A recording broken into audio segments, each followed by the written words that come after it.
way back. Like 3 minutes. Yeah, at least. Okay, everybody, we're going to start. Welcome to the fourth film music workshops.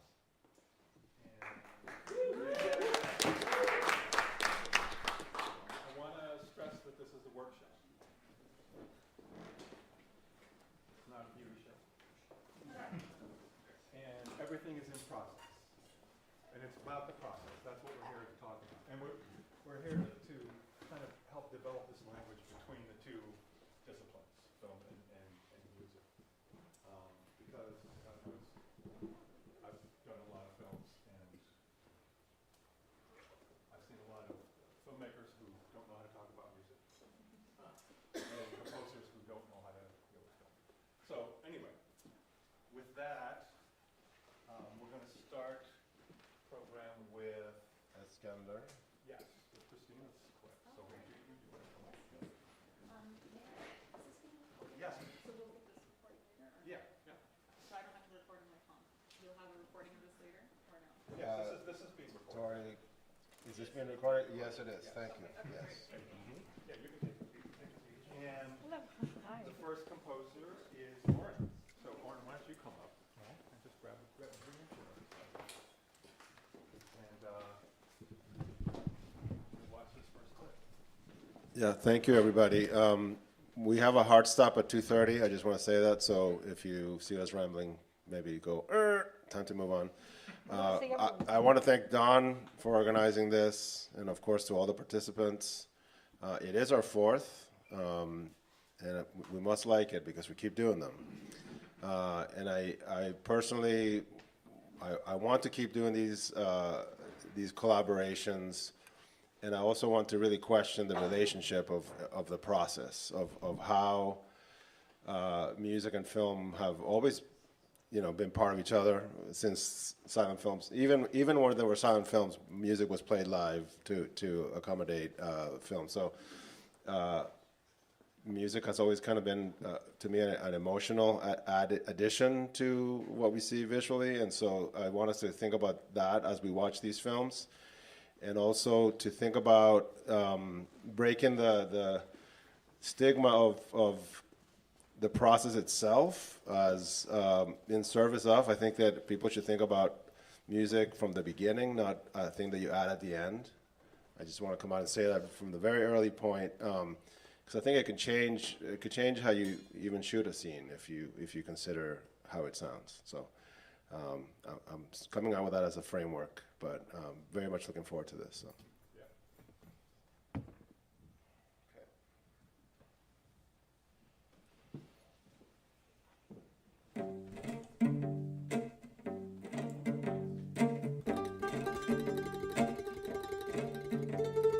Незважаючи на те, що в 1999 році я отримав вищу медичну освіту, коли мені було 25 років, але продовжив діяльність моєго тата і дідуся, які були активістами в Кримськотатарському національному русі.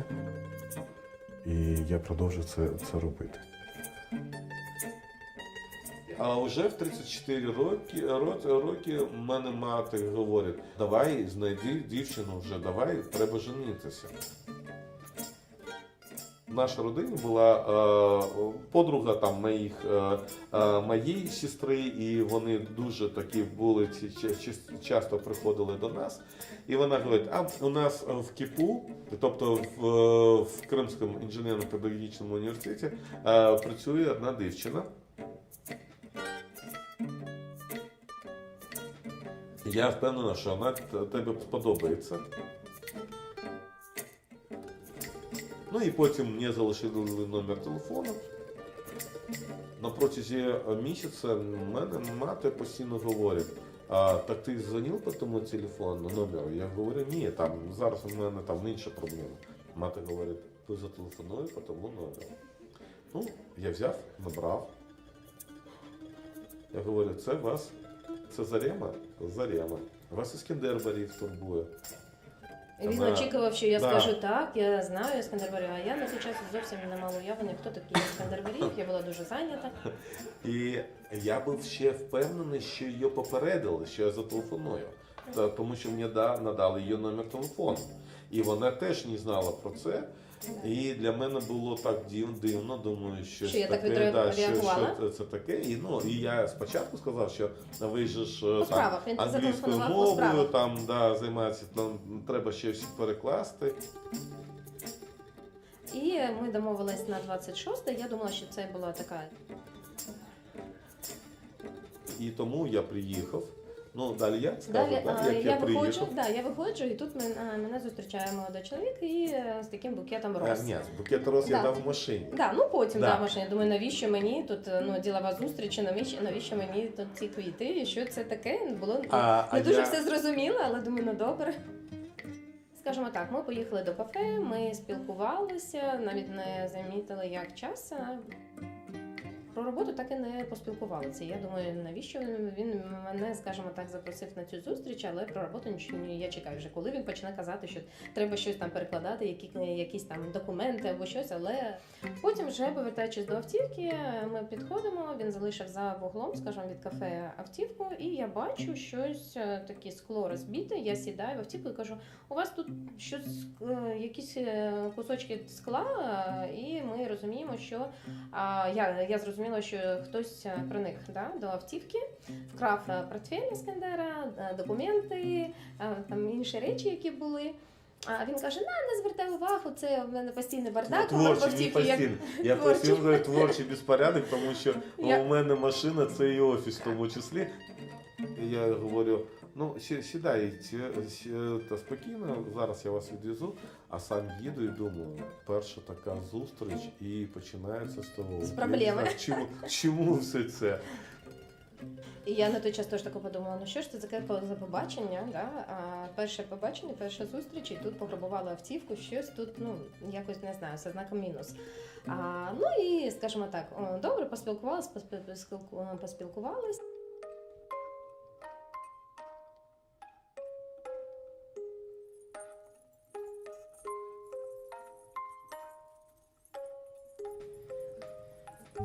Ну і ми почали Потім. зустрічатися, Да. і, скажімо так, десь через 2 місяці він зробив Ну, мені пропозицію, тягнули дуже довго, так.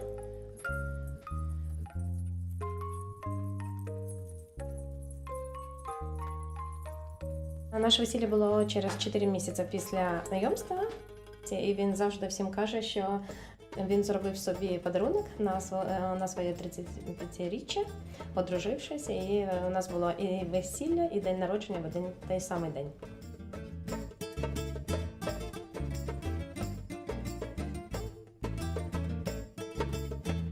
Як Зарема говорить, ти мене пізно знайшов, тому що ти був одружений на національному русі.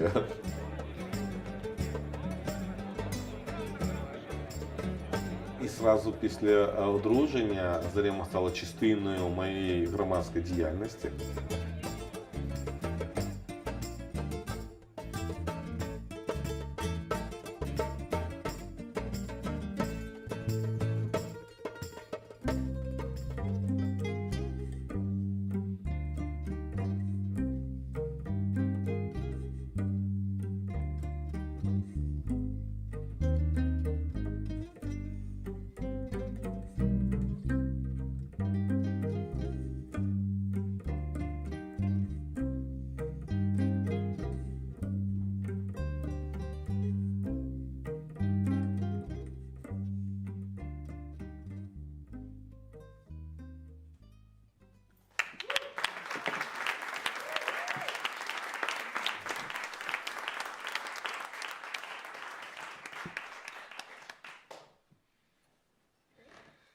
So what happens next? Do I start talking or do you guys talk?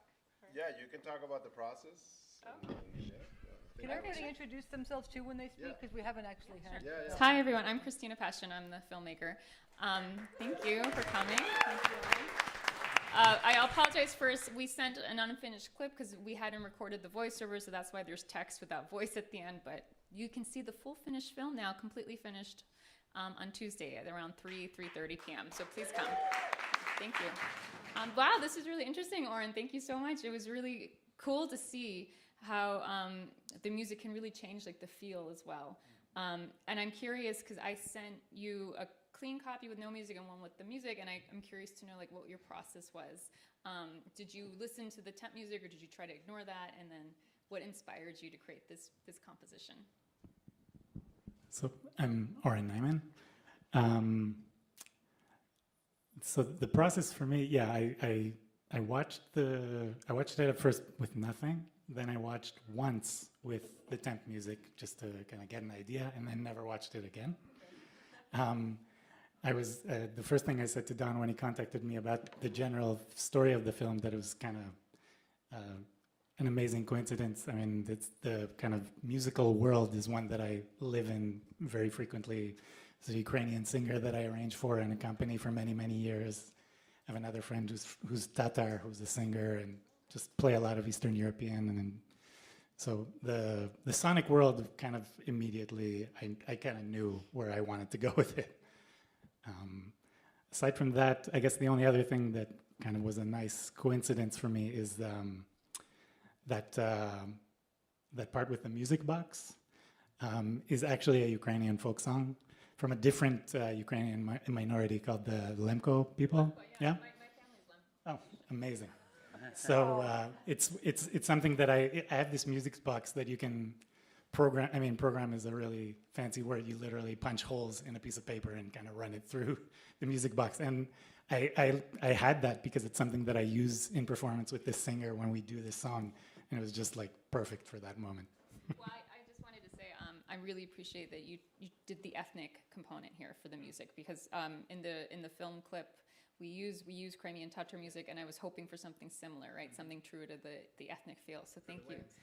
Yes, yeah, for all of that. Yeah, so thank you. And that's so interesting that your friend's like a Lemkivshchina girl. Yeah, because that's my family, so that's really cool. Yeah. Very interesting. So how long did it take you to do this? Like, how long does because I'm one of those filmmakers who don't know how to talk about music, so like that's me.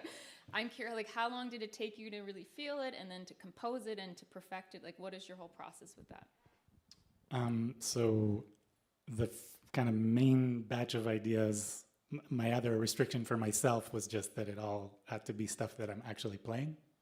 So I recorded all the instruments. That was just a kind of fun challenge for me.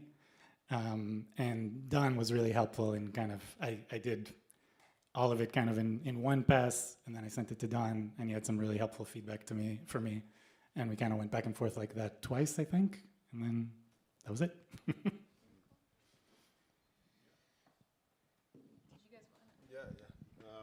Yeah, I really enjoyed that. I feel like the thing that popped in my head when I watched it, and this is a tricky thing to score, by the way, because there's so much dialogue, and they are talking, and they talk very fast. So there's the action of, first of all, if you don't speak the language, then you're watching, reading, and hearing. And I feel like the music was appropriately in the background as an ethnic character. Like you're not, and also like you're placing us. It's also an Eastern European placement to have that music. You know, if you had something radical like rap or heavy metal or something, it would change completely. And I'm not saying worse or better, but to me it immediately is like, okay, we know where we are. Even if you didn't show me geographic images, which you did, we're like, okay, we're somewhere in what I imagine to be Eastern Europe. And I think that's a conscious decision that you made, and I think it works really well within the context of, because this film is about that. And I do think that from a process standpoint, the idea of iteration is the only way you'll ever answer what happens if, you do something like, what happens if you put, B-tuned down, metal music? Like it would be, and I always find the movies that there's an American character in films where you're in another part of the world and there's American music playing. You know what I mean? And it's a thing. I'm not saying that that's necessary. I'm saying that you anchored us in a place, and it works really well.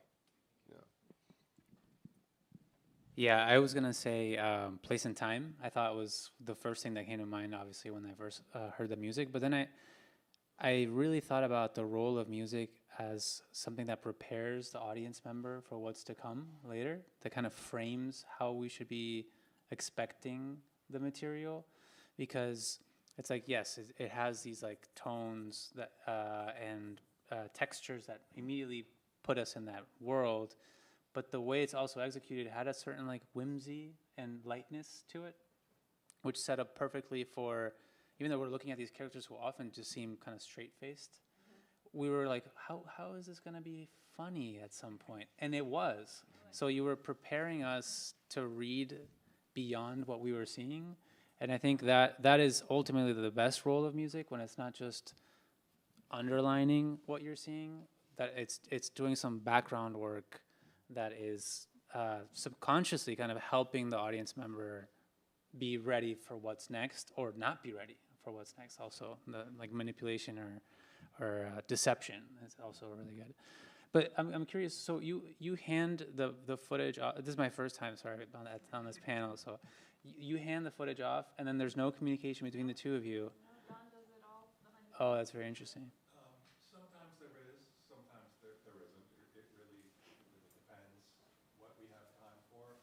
I knew Christina was working to get her film finished for residency, and I thought, well, there's not going to be a lot of time there, so I kind of stepped in and Because that's interesting. I think it'd be really interesting to play also with, because we were just saying like how important it is for filmmakers to learn the language to communicate with composers, and for composers also to understand their role within the framework of a film, and that could be a really good asset, I think, to just experiment with and try out maybe in other iterations of this workshop too. Yeah, like maybe like having a couple of back and forths, not just because sometimes if you just see temp music, you're kind of stuck with the what that should sound like and all the beats that it should be hitting. But maybe it would have been really interesting to hear what your intention was behind the temp music. Or it's like, look, this temp music is here, but it's filling this role, but ultimately this is kind of what I would like. So you have more freedom maybe to interpret that mandate in some capacity, and offer also new ideas based off of that. I don't know, sorry, I just food for thought. no, that's a great idea. That's the way it would work, is you would have a conversation with the director, and again, only because of time constraints. And this is new. This is a new thing we're doing here. So that's a great, so that means filmmaker, next year. there's going to be a meeting with the composer. Look to the person next to you and talk. Yeah, I'm Lisa Mezzacappa in the music composition program. First of all, I just really appreciated the specificity and care and detail that you brought to the score. It was not generic. It was not like, let me flood this with emotion. You were waiting for them to give you a reason to change the music. And also the dialogue and the scenes it's cut so well that you're so pulled into these two people's story that the music can just simmer and allow them to take you somewhere. It doesn't have to push that kind of emotional kind of energy. And so I felt like you did a great job of letting them tell you where it should go, because they are the focus. And it was edited so well. Again, like it was so compelling to follow their story and how you set it up.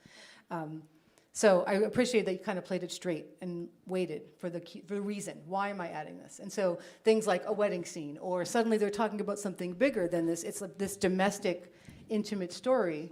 And so I felt like a more folk-like element made so much sense, because it's like about home and relationships and this really mundane, everyday thing, and the sounds conjured that.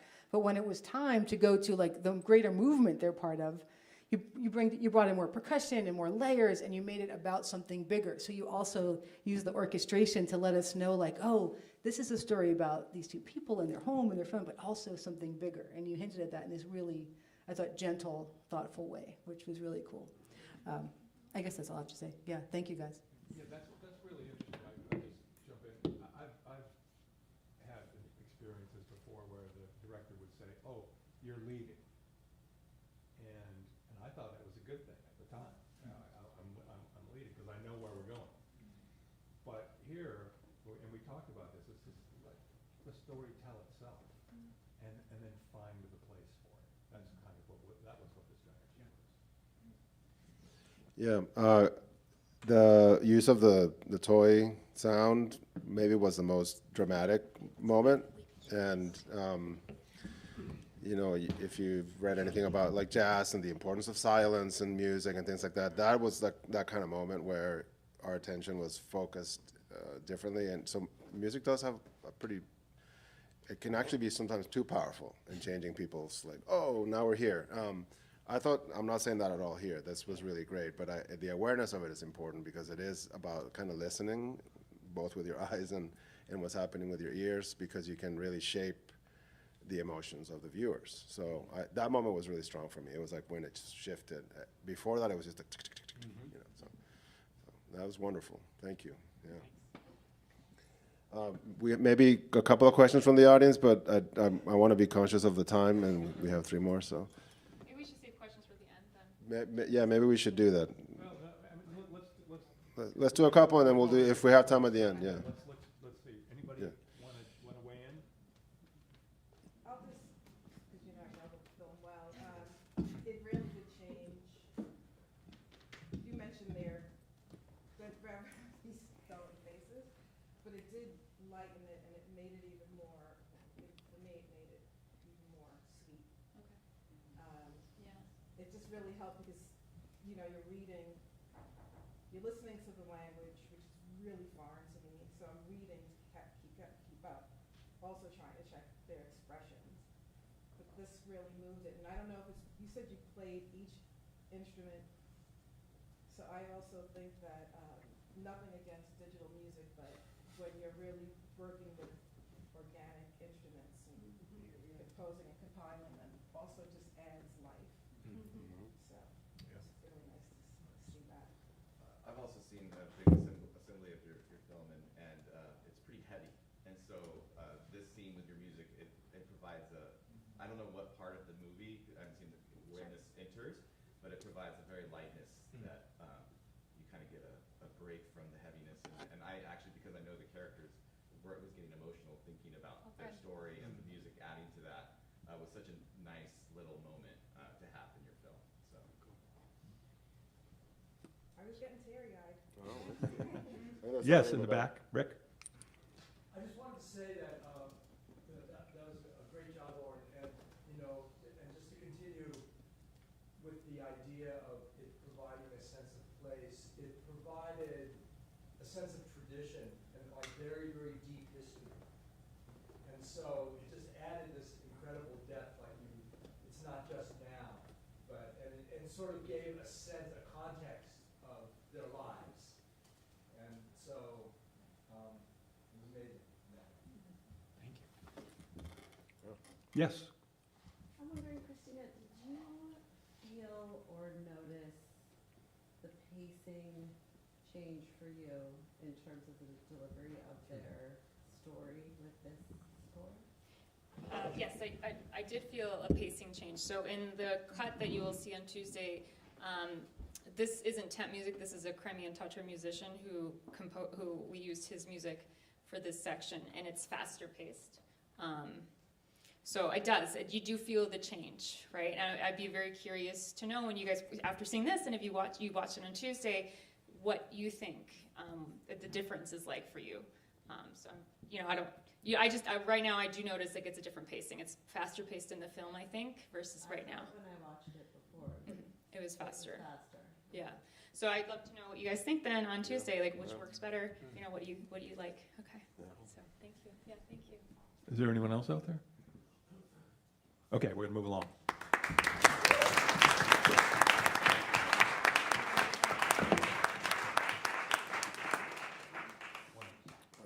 So Layla.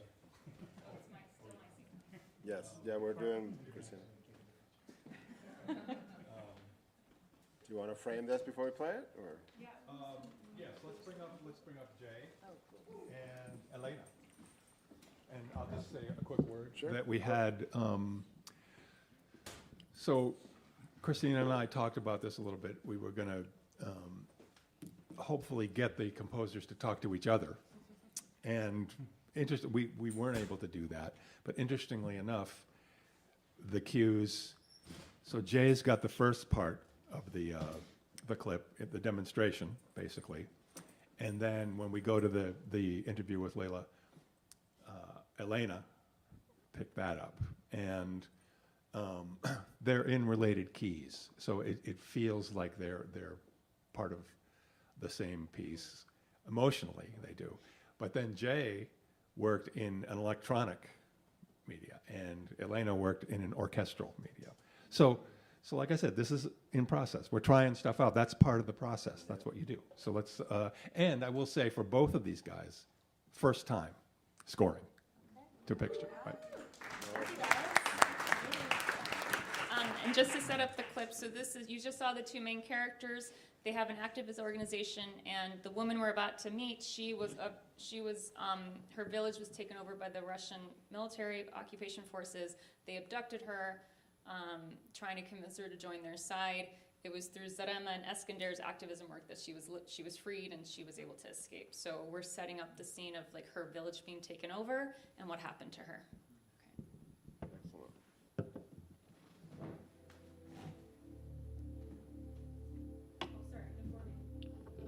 Sorry, this was also unfinished, so I think there are parts that we have just the words and, you know, I don't think everything's there, so apologies for that. No problem.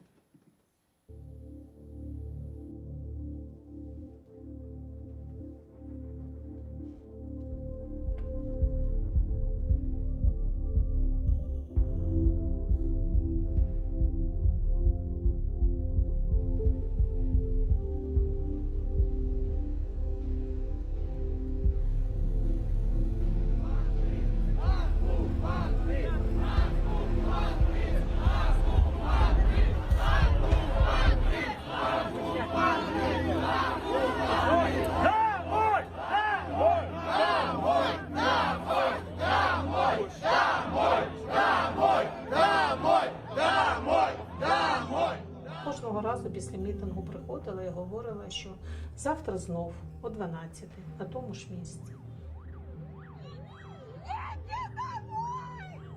Я є депутаткою обласної ради. Я є директоркою музею, я є кримською татаркою.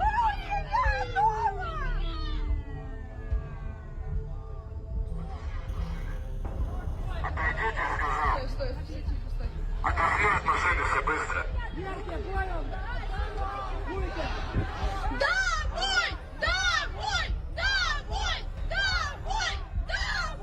Я вважала, що це є мій громадянський обов'язок виходити на мітинг і говорити про те, що я не згодна з тим, що відбувається.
Тижні після початку війни.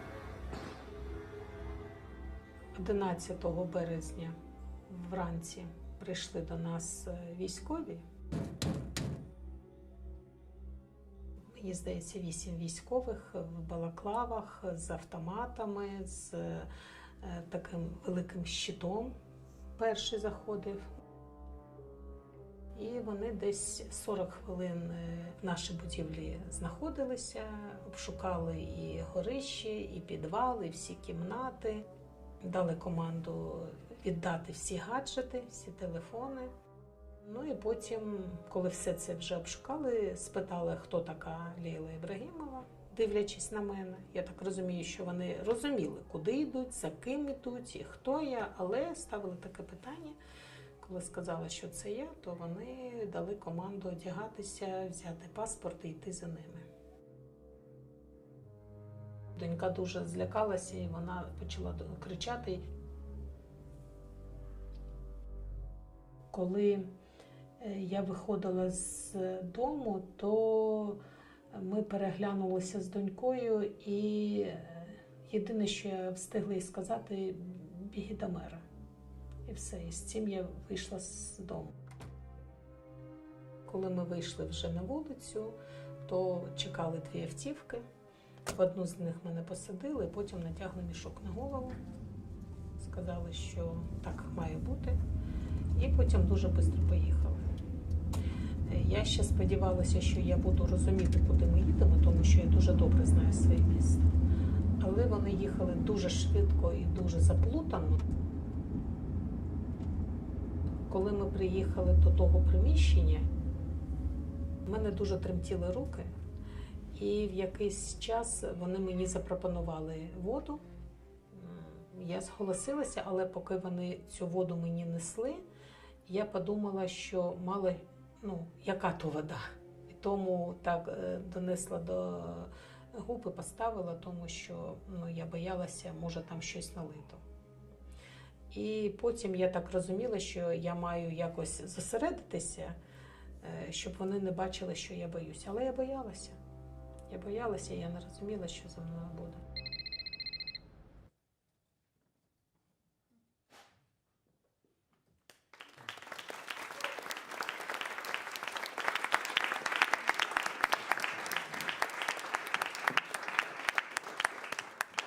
You guys want to? Yeah, sure.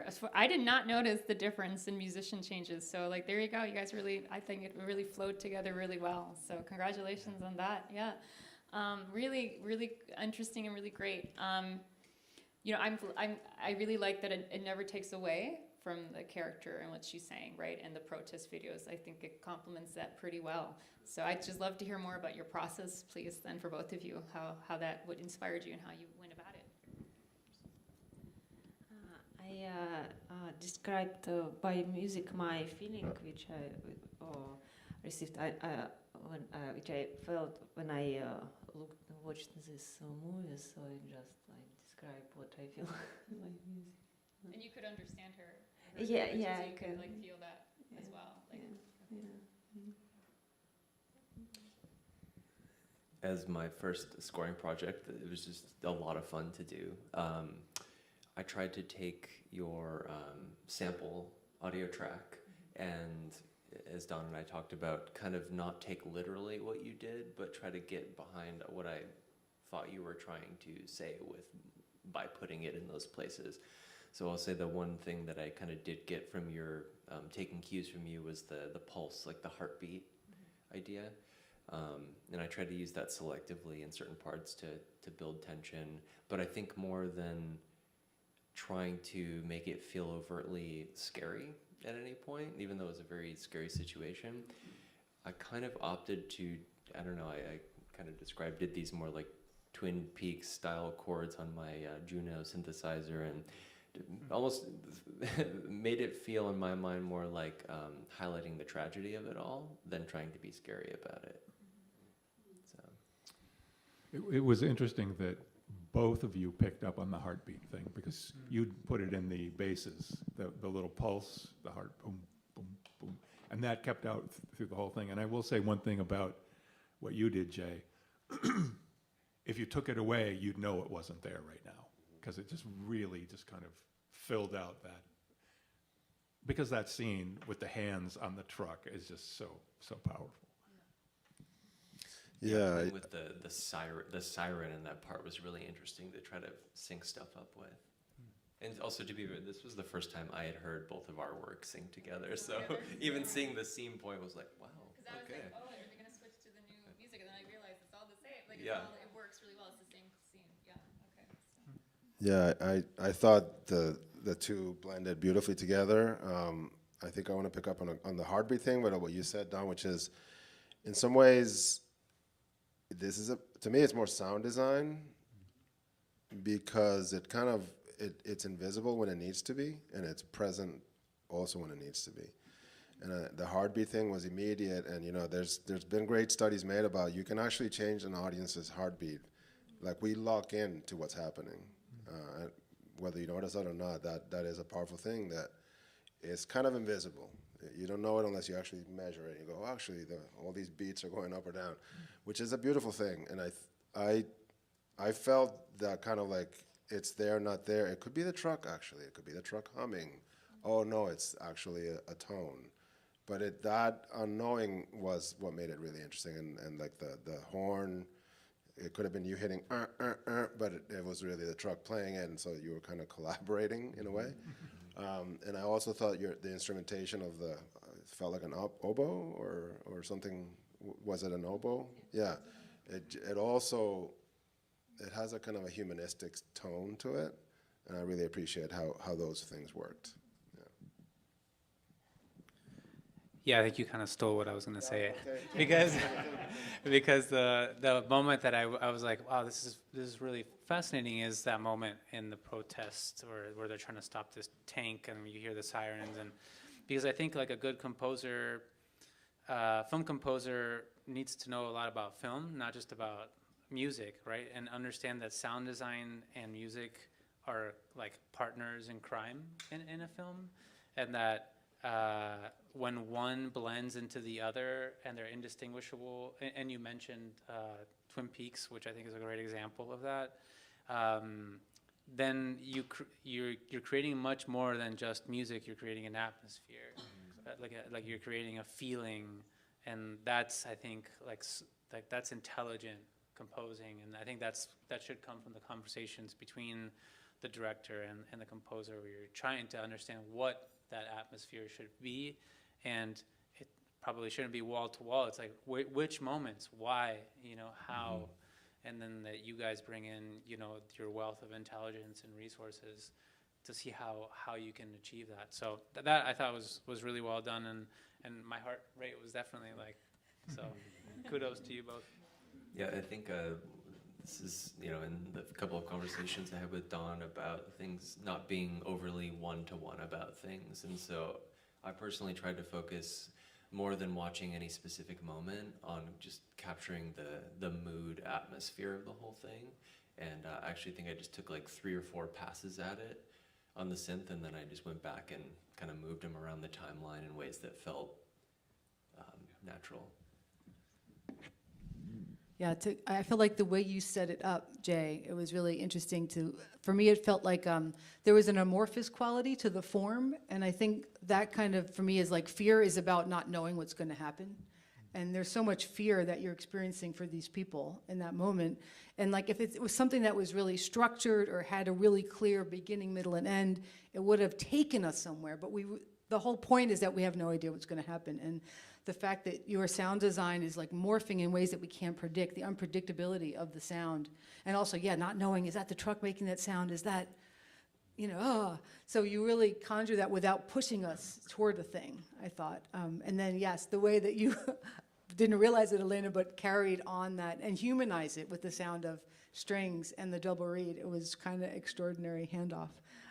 The other thing I was thinking about is that you both were really adept at orchestrating around the frequency of this woman's voice. We're hearing one voice, and she's like an alto range, like a low alto, and you both found a way to nest your sounds in her voice that really supported her. She's like this incredibly brave person who's being very deadpan about this thing that is giving, we're all having goosebumps and chills around what she's been through, and you found this way of kind of creating this web around her, the sound of her voice, which is really compelling too.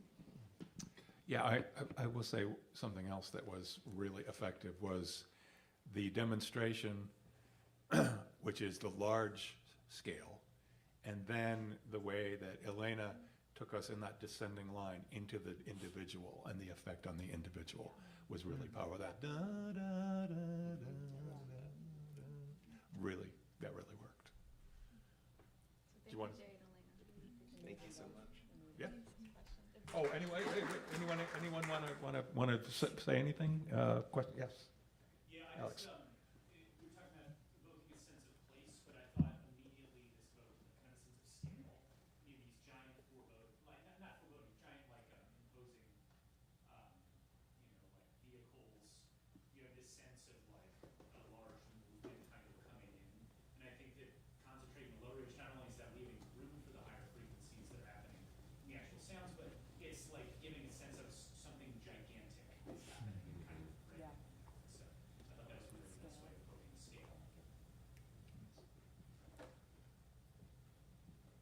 Yes. I'm wondering, did the composers turn off the audio for the speaker at any point? Just watch the images as a way of working? Not specifically. But yeah, again, I only watched it a few times and just took a few passes at it, and then from there I actually did quite a bit of arranging while I was not playing. Did you? But I just listened to this whole piece with all sounds, and I just like what I feel.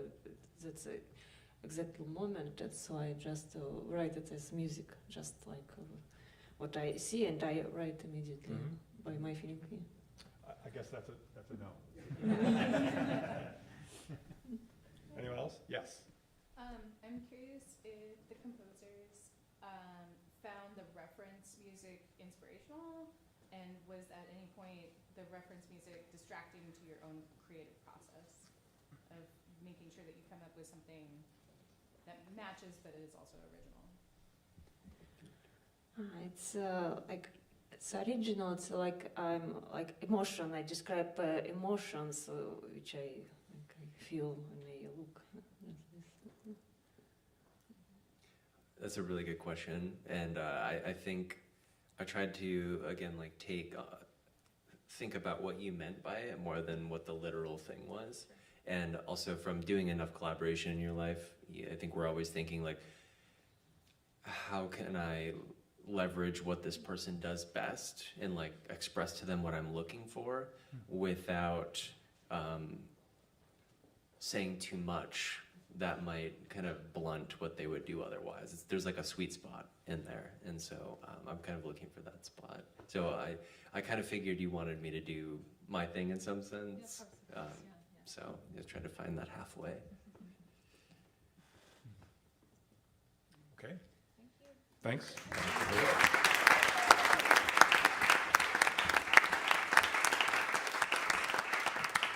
And just a shameless plug again, Tuesday around 3:30, okay?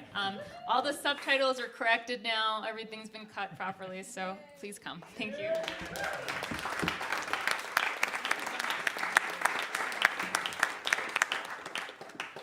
Cynthia, would you like to come up?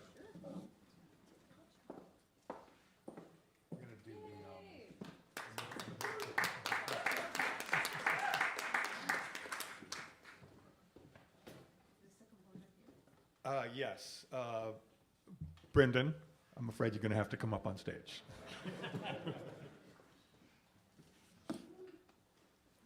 Oh, great. Everyone brings their own chair. I love that.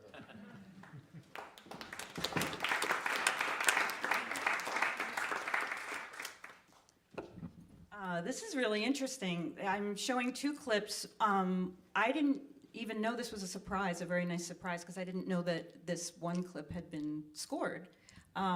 The second piece, I worked a lot with the composer, and there was a lot of communication, but this will be a cold listen for me. I'm Cynthia Wade. I'm a filmmaker, and these are the outtakes from a show that I directed and show ran for Netflix, a 4-part series about underwater mermaids. And so these are the outtakes of a shoot that I did in the Bahamas underwater with a Phantom camera using a Hydroflex, which just allows you to be down there. I got my DP scuba certified, and we could shoot at like 1,500 frames a second. So we could do super slow-mo, or we could speed it up. So you got mermaid footage. That's what we'll see. I'll wait till Okay. And it's very short. Yeah, this is 55 seconds.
this was like the fantasy of it and the dramatic cinematic quality of it, and just feeling here.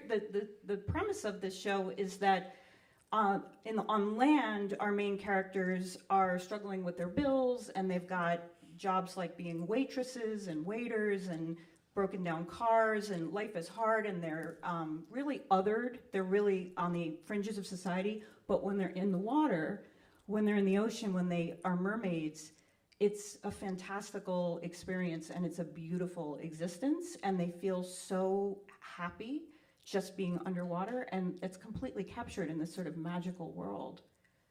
I would love to hear about your process. Well, when I first started working on it, I listened to the tip track, and I was like, oh, this fits.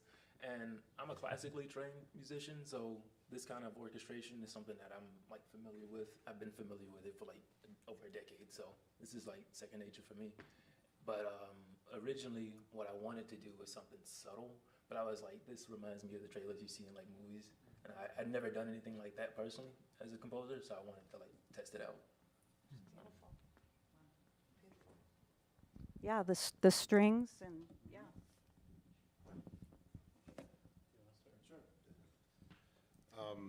Yeah, I appreciated the orchestration. The first thing that grabbed me was that low frequency, though. I feel like the way that classical music, as we know it, it's really just about frequencies. And you have, you know, the low frequencies that, again, play like an invisible role, but it's really the thing that holds everything together. And then you have everything else kind of dancing around it. And so I felt like it fit the thing that you, like you said, you would see this in a real thing. So I'm glad you clarified that was kind of your intention, because it's not really necessarily about like whether one likes it or not. It's more like you were kind of going for a thing. And it definitely fits this really well. But the part I love personally, totally subjectively, was that like just that slight undulation of what it could have been a bass or something like that. And then again, the dance around that. I feel like if you were trying to sell this to like a studio, they'd be like, yeah, that's what we want, right? yeah, that's it. And so, and again, that's not a bad thing. That's a good thing. I'll go back to like my initial comment about like, but it could have also been a bunch of other stuff. Like if you go like a dark way, then all of a sudden we're feeling, hey, this is a spooky thing. Right now it doesn't feel like a spooky thing. And not that it needs to be.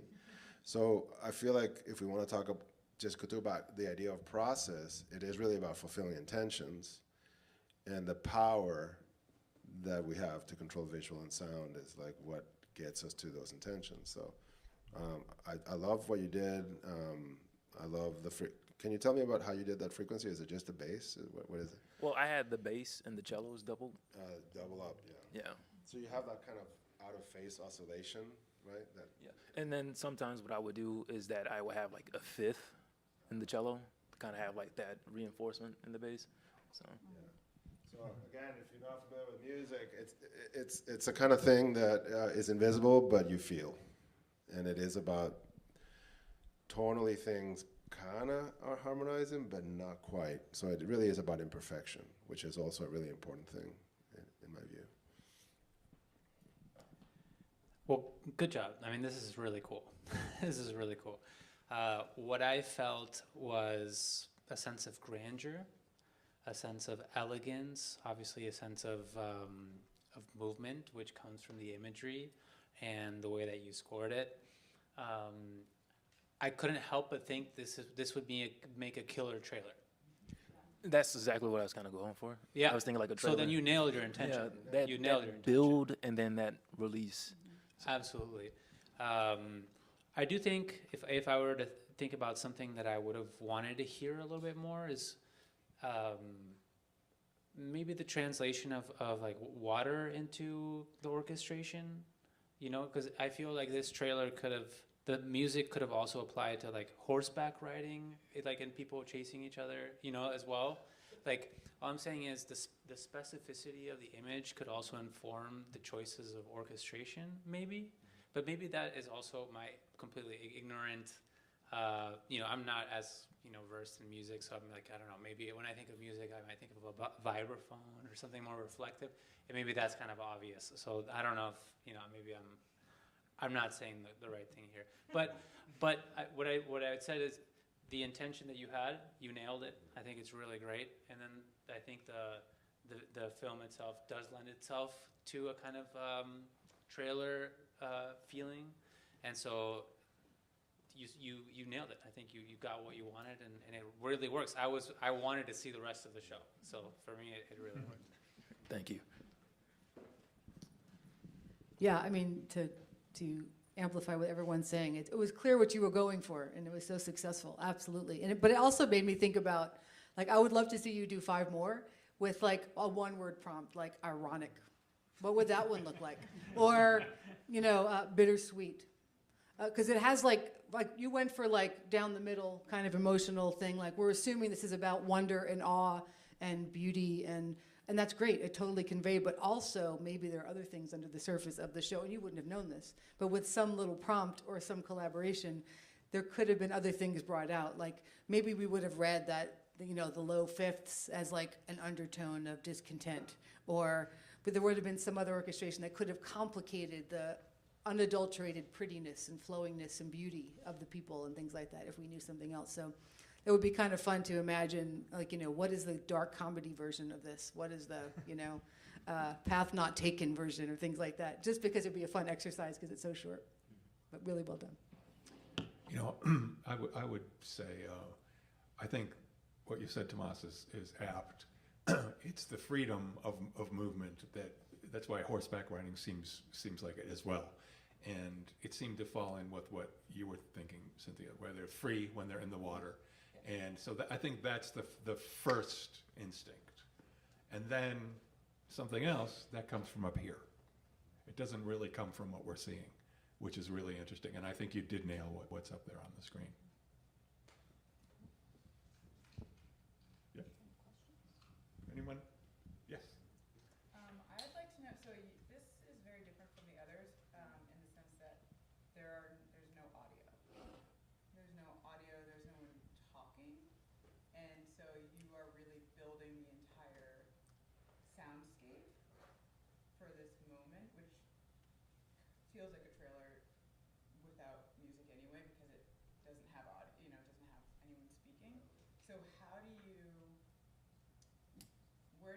what was your starting point? Because you just weren't given as much to kind of work within. It's helpful when there's like sounds of trucks and sounds of people and things to build around, but you're starting from a pretty blank sound space. So I'm keeping it a band with you. Like, I've been watching movies like everybody else for like a long time, so it's kind of cliche. I just kind of went with what I instinctively would have went with. So, and like I said, I've been playing in symphonies for a long time, so it's just something I don't know, it's like instinctive. It's actually kind of easier to do it without the voices. So I don't have to worry about composing over the dialogue. So. Down the corner. I disagree with Tomas, even though you should listen to everything Tomas says. It's true. The arpeggio to me instinctively is water. Like, it's pods of dolphins. It's fishes of schools, of like those one notes, and they're doing a wave individually and together. And so I thought it was such a perfect match. And then having watched Mer People by Cynthia, I think about twice now with my mom, it actually matches a lot of the themes of the show because there's drama and excitement. And even when they're swimming, even though they're in their space, they're still fighting for their lives to get that air to beat hypothermia. So I thought you really nailed it. Yeah. I'm sorry. No. Oh, I'm sorry. Okay. I wanted to add on to that the classic Mickey Mousing trope for water is harps. Harps. Oh. Right? Yeah. Lots of harp arpeggios, but the thing that makes this so really idiomatic for this scene is the arpeggios are quick movement, but the chord progression is a long thing that seems almost perfectly crafted for the length of this clip. And the other thing, as an orchestrion, what key is this in? Did you write this in? A minor That's what I was thinking initially. It is the ideal key for live humans to play just like this and have a good time. So I mean, this, if you had a soundstage recording, it would take a reading and 2 takes and it would be done. Thanks. So that is very key for live musicians. Did you want to, down front? Yes. I loved it, Brendan. My dream in life is for you to compose something, score something for me. But did you speak, did you know what this?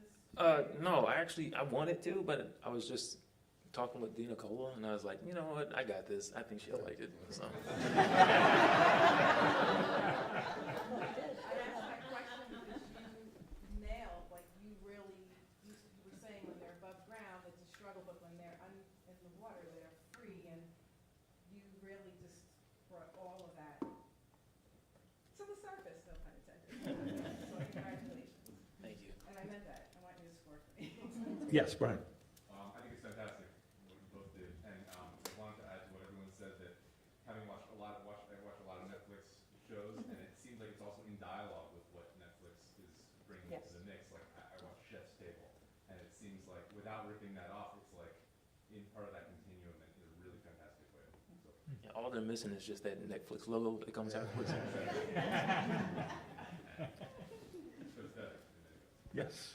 I just want to say kudos to the composer. I mean, these are world-class images, and there was no moment in this where it feels unequal. And I think that's a big deal. Thank you.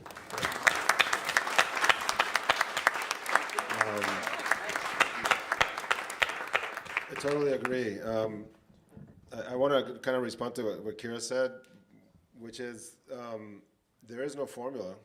It's really kind of a case-by-case context and intention issue for anyone who's doing this.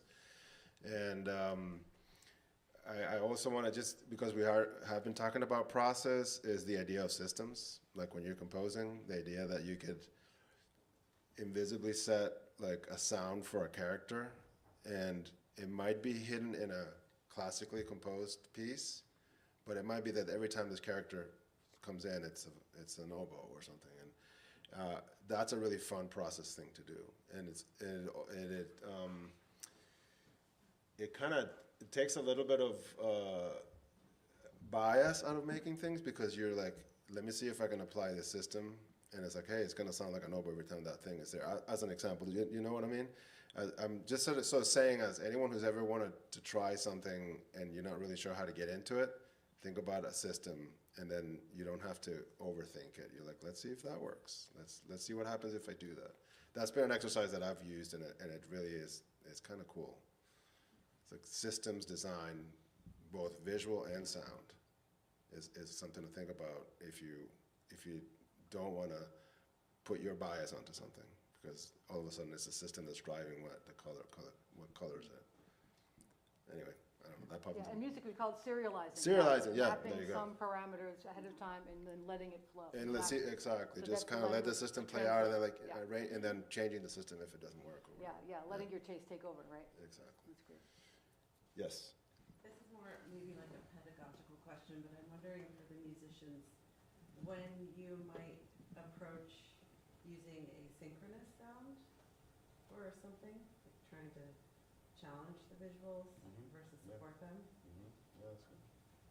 When might you do that, Don, or Of course, yeah. I mean, just an experimentation? against type, does something else. It would be a different thing.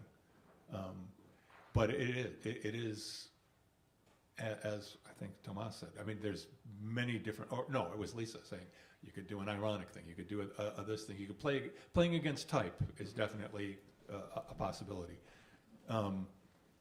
Without knowing the context here, I mean, if this was Game of Thrones, then we might have we'd be pointing at something with that, because that's a device that points towards something, and maybe we don't know what it is, and that's interesting. Does that make sense? Yeah, do you have to know what the device is? Well, no, I mean, as you said, again, I'm just taking, for example, against type, because you said this is like with the arpeggios, it feels like the water and it feels like the swimming. Well, can I just add, It's me up here. Yes, yeah. Because I think that's really important, you know, that it's not always just the way that the images make us feel, and then we should translate that into music.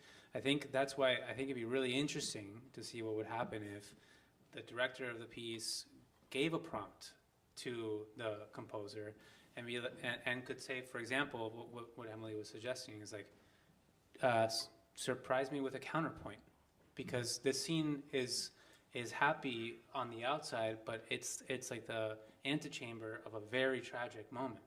And so can you set up the gloominess in this tragic scene, in this happy scene?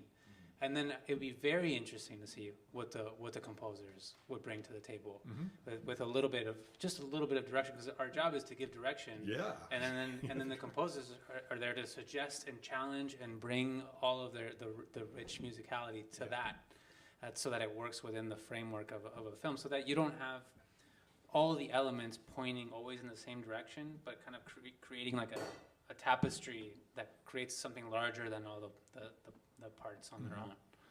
I totally agree. Direction comes from the director, yeah, and I'm so glad that now that we say that, it's like next time it's going to be, you get to work with the director a little bit, if that's okay with everybody. Yeah. Okay, great.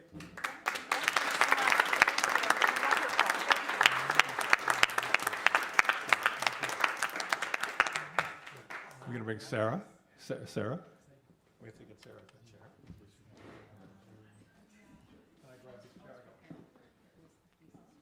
Watch that mic cable, that's waiting too much. Yes, I'm excited for this. Okay. But per your comment, Tomas, there was a lot of dialogue between me and Sarah. Sarah you went down many paths and you experimented in many different ways with many different instruments and many different moods. So we can definitely talk about that process, but it was definitely a back and forth. We had probably a 90-minute Zoom to start, something quite long. And then you were sharing things and I was sort of sending thoughts back and forth. And it would be interesting to hear just in terms of the specifics that you got, like what resonated and what didn't. But maybe first we should see the clip. This is related to a feature film that I am making, that I'm developing.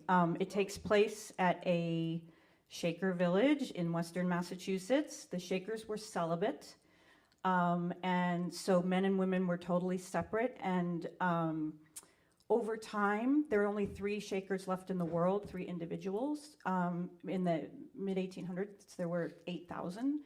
And in part, it had to do, obviously, with the fact that they weren't procreating, but in part, the world kind of pulled them out and, seduced them out. So lots of Shakers left because they had inner desires and inner lust. And so the images that you'll see have to do with sort of doing the work, but the internal desire and the internal lust to maybe have something else.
Well, I'll just start by saying that one of the things we talked about was that there's a lot of order in the Shaker community, and they believe in one voice. And for a long time, they didn't believe in harmony at all because it meant that you were stepping out of the lines and that nobody could privilege themselves over somebody else. And so we talked a lot about starting with a singular voice and then moving to multiple voices and even dissonance as either lust or discontent grows. So maybe we can start there. Or anywhere you want, because you experimented with many different instruments, and including using the voice and using... Well, first of all, I'll say the opening and closing cues are not me, and it's Shaker Melody in a recording. Which, as I moved through the process, just felt kind of important to use an authentic piece of Shaker music since they were such prolific songwriters. And I felt as I was experimenting mood-wise, I didn't quite feel I was able to nail it myself, a strong opening or a strong closing. And anyway, we found this piece of music and it just felt perfect. I started a little bit more, I'm a singer-songwriter. Actually, this is the first thing I've ever scored in my entire life. I don't know if you know that. Thanks. So as a singer-songwriter, very rich emotionally. And so my instinct first, because there was no dialogue, was to just try to take my heart and the longing of, being in this restricted environment, and wanted to tell that story. And so I went super emotional. I did way too much at first. But luckily we had dialogue and I got that feedback. So it was a real process for me to put my own sort of interpretation as an artist myself aside to try to realize Cynthia's vision. Yeah. Yeah, my experience in working with composers is that it's usually too orchestrated, or there are too many stems, or it's just too thick, and you end up pulling out the stems and making it more sparse. Obviously, especially when there's dialogue.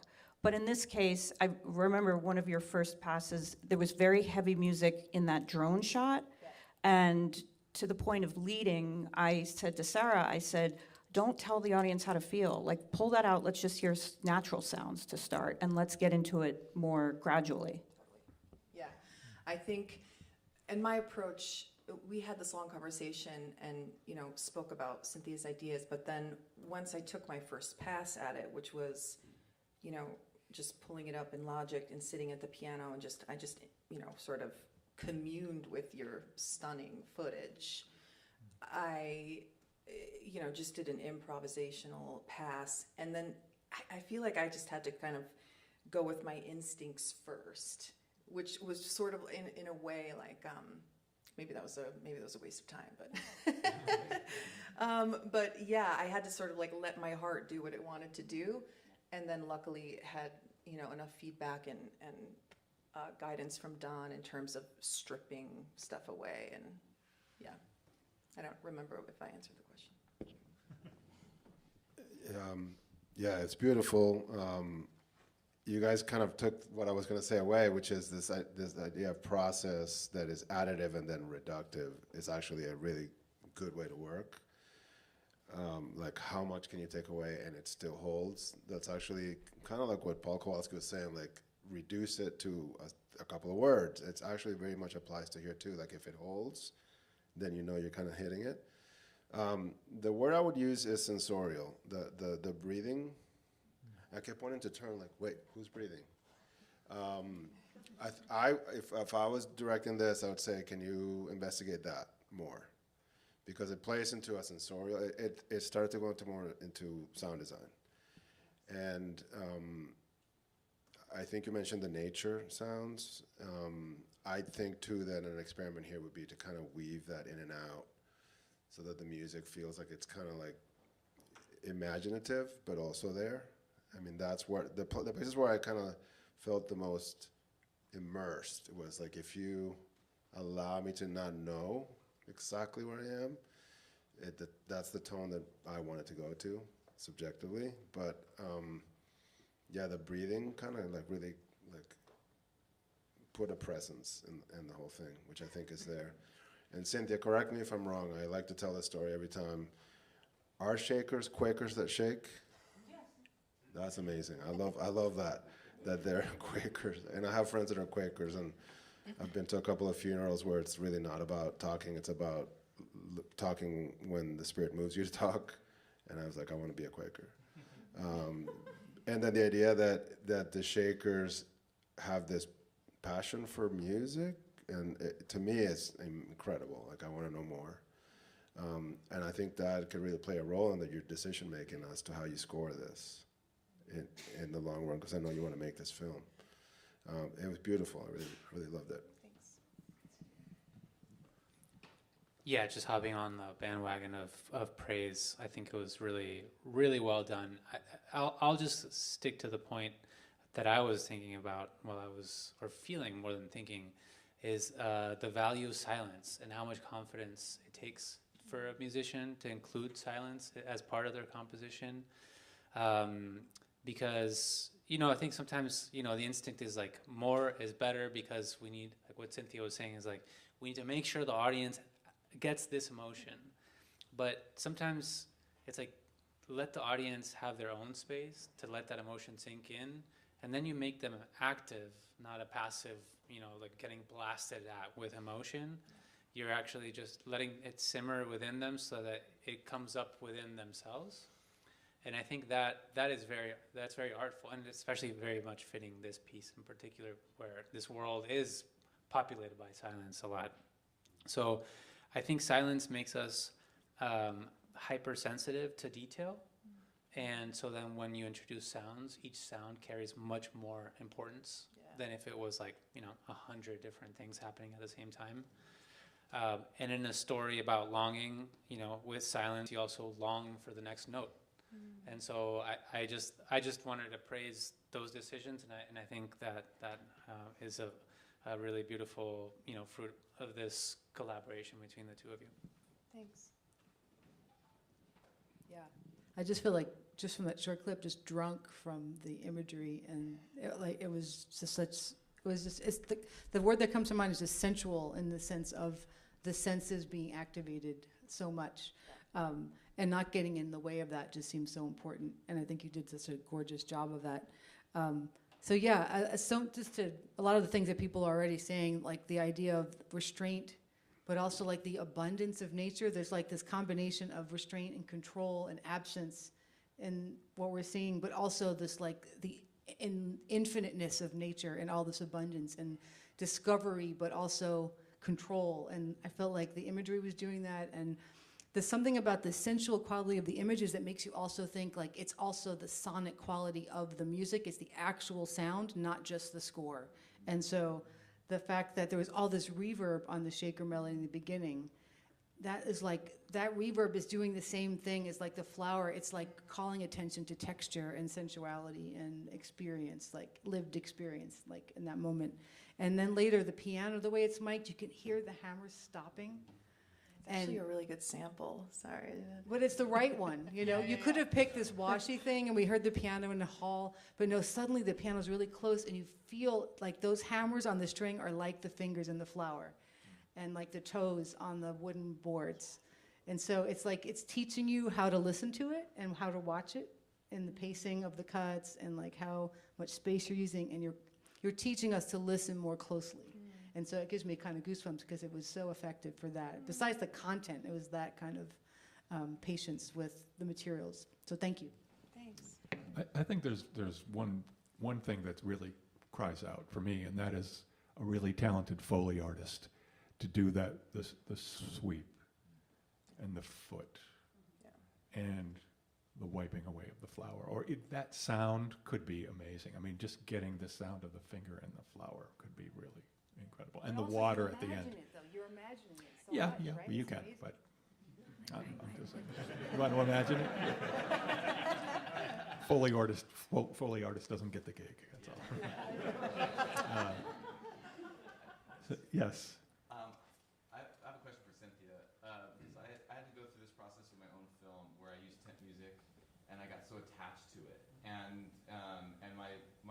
composer, he was a really great communicator, where he said, this music is so good, and when you listen to my music, you're probably going to hate it at first.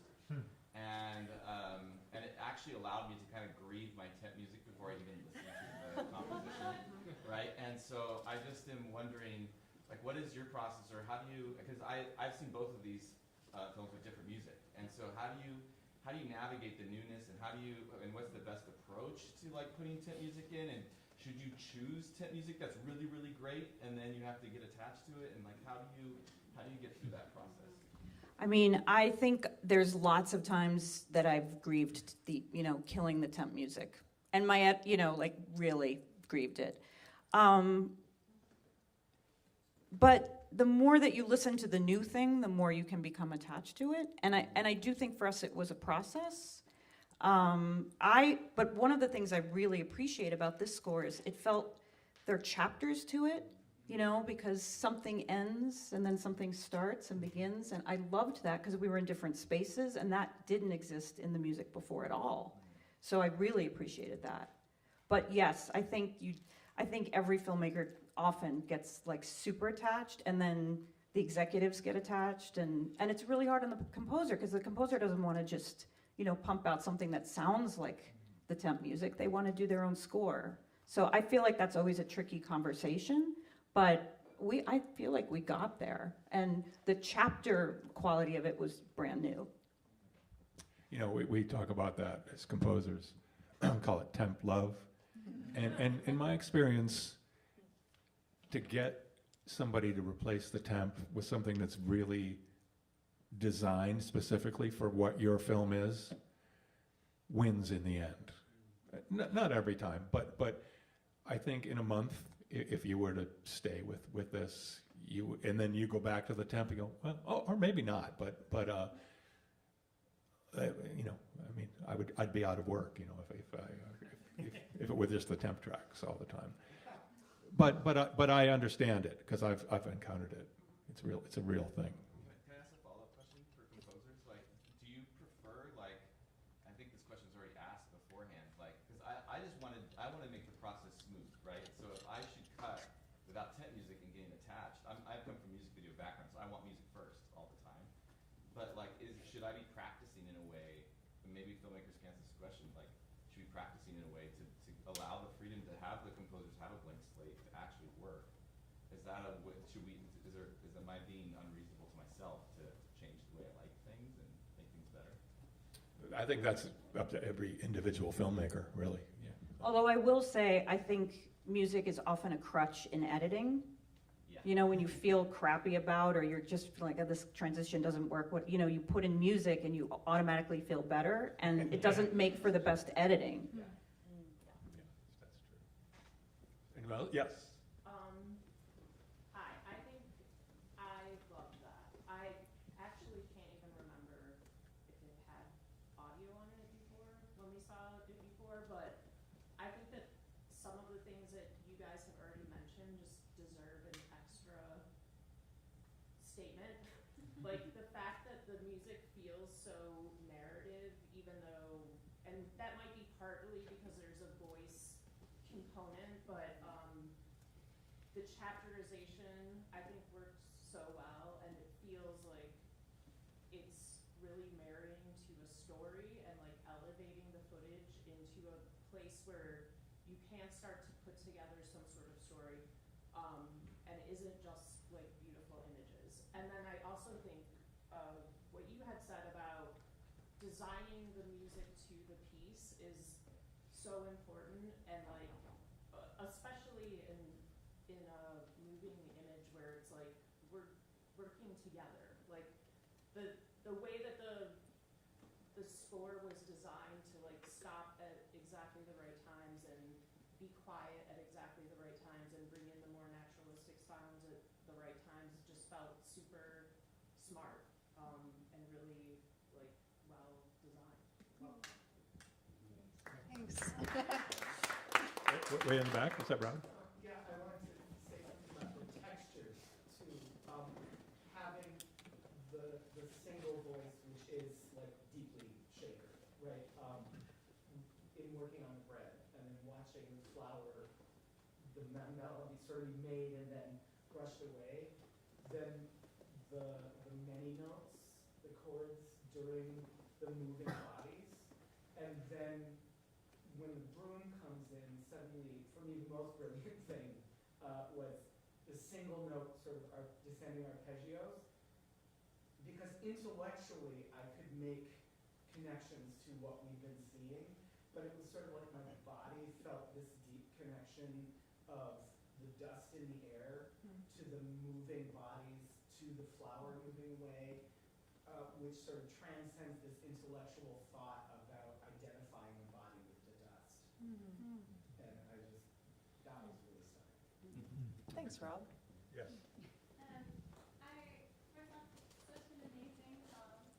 Thanks, Pamela.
Wow.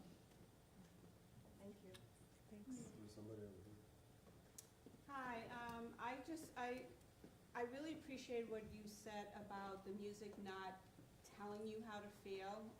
I love thinking of music as another character in a scene, and I jokingly call it the Jaws effect, you know, dun, dun, dun, dun, so you know something is coming. And I think that, you know, in all the examples here, I really felt like it was just another character for me to get connected to feel from, and not necessarily telling my brain what I should be thinking at any particular point. So to everybody who presented, I just wanted to say I really felt that today, and thank you. Thank you, Tanya. Yes. I'm just wondering if this was intentional or not, because it was totally gorgeous, both of you. I noticed that the vocal line was faster in pace than what I was seeing, or that's how I felt it. And in a way, to me, even though the music like really did reflect this world that we're being invited into, it was like, oh, the outside world is going faster. Kind of made me think about that. That's interesting. That would be really interesting, I think, in a feature film if it starts at the pace of where they are in their lives. And there were Shaker settlements called City of Love, City of Peace, City of Union. So this is actually named after a Shaker settlement. Of course, they were speaking of a different kind of love. But it would be interesting to start slowly and then the pace pick up as they start to pull away from the mores of the community. Like, that would be super interesting. And of course the breath, I love the breath just because it's visceral and it's just so bodily and human. So that would be interesting to then get out of sync, and also then the you know, starting with a single voice and then moving into multiple or dissonance would, you know, increasing dissonance. Thank you so much, everybody.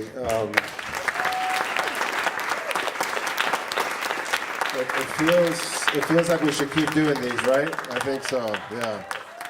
So we want to come up with more intentional ways of collaborating and start them earlier. And again, we're all in this room, like, meet each other, talk to each other. Like, there's a lot of stuff that emerges just from being in this space together. We want to definitely do this again. We are right on the money, 2:30. We did it really good today. So thank you all. Come to the films if you can, and we also want to come to your concerts if we can. I know that our schedules are tight, but look for new collaborations soon, and also speak up if like, hey, I'm interested in doing this for the next one. Just come talk to us. Come talk to Don. That way we have kind of a roster already in place to do the next one. Thank you.